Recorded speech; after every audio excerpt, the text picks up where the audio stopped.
Hello and welcome. My name is Final Fury 5, and in this video I'll be discussing my experience with the PUBG Black Budget Alpha Playtest. Diving straight in, I'll first start with my personal opinion on the current state of the game. As the game currently sits, it has competitive graphics for a modern shooter. It has decent mechanics from adopting the best mashup of traits from every extraction shooter, even the newest one, Arc Raiders. The game was very limited in traffic, low servers, but I had my fair share of games to experience everything at least once. But, most importantly, I had my fair share of gunfights, which allowed me to experience the combat system firsthand. Combat is an area this game excels in, comparatively to everything else, meaning this is one of its least bugged categories, yet it still falls short of a release title due to a very unbalanced and unfair exchange in most gunfights. You can land several shots more than your opponent, but if they are carrying anything better, you will always lose that gunfight.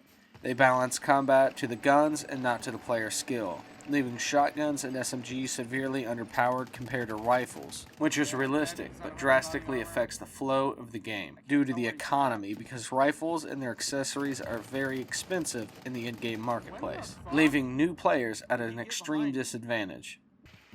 However, the combat isn't close to some of the biggest issues and is actually fairly decent compared to some, which leads me to the environment. The environment is so unbelievably loud at times, from the sound of the ocean to the tiniest bug chirping away. It is almost impossible to hear when near the coast, and it only drops slightly when inland. If you aren't inside of a building, hearing this massive unbalanced audio can become overwhelming very quickly. Though, when inside, you can hear everything, from breathing to footsteps and any micro adjustment, such as reloading, checking your inventory, anything of the sort creates a sound cue. The sound is almost too loud, which generates problems throughout, meaning they definitely have a lot of adjustment to make before release because it can quickly ruin the competitiveness whether the fighting is inside or out. Some other changes I'd like to see to the environment is the wildlife, specifically the bees. I have encountered bees dozens of times in only about 20 games played. You can't go a few minutes of walking without encountering bees or any wildlife that's aggressive. The biggest change needs to be reflected in their aggression, as they are non-stop attack, never really fleeing when you fire at them or near them. It lacks realism when other areas are hurting due to their realistic approach. It's an improper balance between realism and your standard arcade shooter. The current state of the game also has a harsh leveling system that is tailored to your reputation between three factions, or once you establish a reputation with said factions by completing missions or selling specific assets directly to them. You can purchase their proprietary gear, guns, and accessories, allowing for a higher advantage against players using the free loadout function, or who are new to the game or simply not doing well with the in-game economy.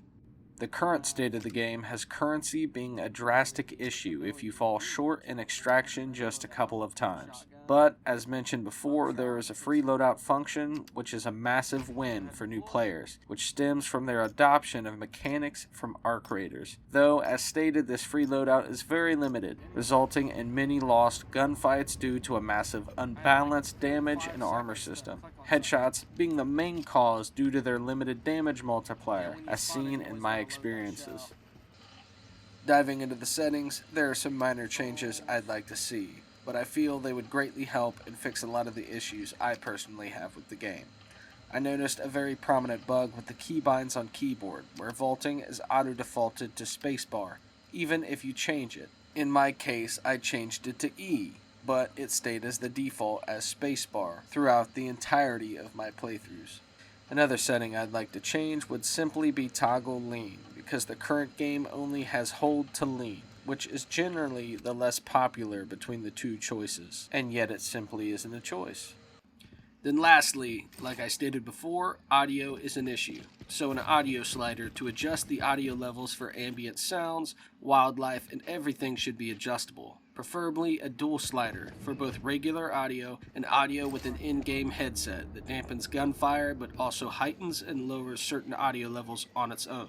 Having a dual slider would allow for the audio to remain balanced and tailored to each individual player, so they can choose to hear more or less of a specific environmental effect for immersion or for competitiveness, because as it stands, the game is almost unplayable at times because the environment is uncomfortably loud. But without high volume, you wouldn't be able to hear footsteps or distant gunfire over top of it. To wrap up my review, I will note some direct in-game bugs I noticed as to reflect directly upon the current unbiased state of the game. I encountered duplicate doors, plants sticking up through the floor, random frame rate drops, and jitter, which I will equate to assets protruding through materials such as roadways, where this jitter is most common, or when clearing topography, inclines specifically, which will result in this jitter. It's most common when running, but this cannot be lag, as it results in direct FPS drop and CPU usage increase. The game lacks a very significant optimization, so this added stress can cause a lot of crashes and wear and tear on lower PC builds trying to run competitive settings. I was capped at 160 FPS with a Radeon 9070 XT at 1080p, or 130 FPS at 1440p with high graphic settings. So, capping at 120 at all times, you will experience several frame drops when near points of jitter, such as obstacles that are invisible coming through the floor or from topography, which can rapidly be an issue for a lot of PC builds or for players in general. I had a few instances where this happened while pushing towards an enemy player and had to back off and recover only to encounter wildlife or an environmental trap such as an exploding bush or exploding tree. This is simply something that needs to be optimized and patched before release, because encountering this issue will most certainly ruin the game for most new players.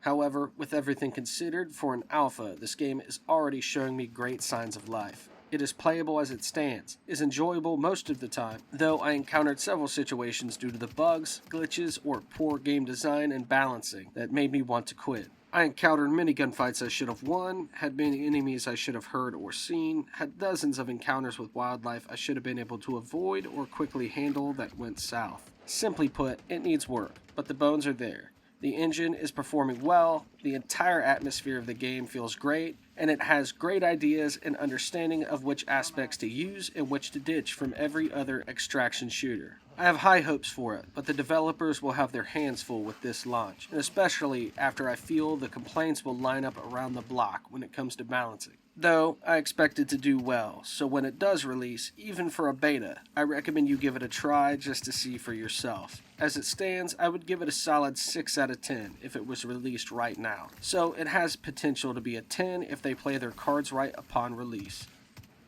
Anyways, that was my review on the playtest. Was there anything I missed and you wish to hear me discuss? Any questions or concerns you still have? Anything of the sort, simply comment and I will answer as many questions as I can. And as always, thanks for watching.